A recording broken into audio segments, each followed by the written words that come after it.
umongameli wezwe umnumzane Jacob Zuma utshele abalandeli bakhe bomkhonto wesizwe ukuthi usazoqhubeka nokuphikisa imiphumela yokhetho lukazwelonke langoMeyi 2024. UZuma uthembisa ukuthi iMK Party izoqhubeka nokuphosela inselelo imiphumela yokhetho langoMeyi 29, 2024.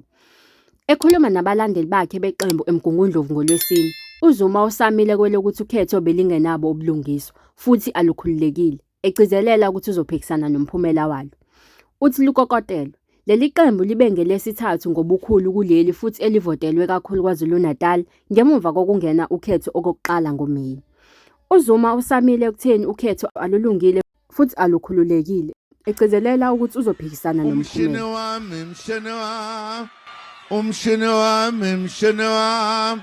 Umshini wami we baba.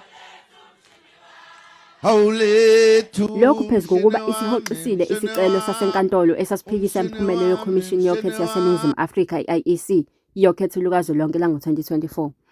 Iqembu lomkhonto wesizwe lithe lisazoqhubeka nokulwelwa lokho elikholelwa ukuthi amavoti alo ebiwe. Khumbulani ukuthi okhethweni olusanda kwenziwa senza kahle, kodwa amasela anquma ukushintshontshela amavoti. Sinobufakazi obuqinile obufakazela lokhu. UZuma uphinde wathembisa ukuthi uzohambela izifundazwe ezahlukene ezobonga abavoti bakhe. Izindaba usifundelwa uSinothile Maphumulo. Stay connected, stay informed.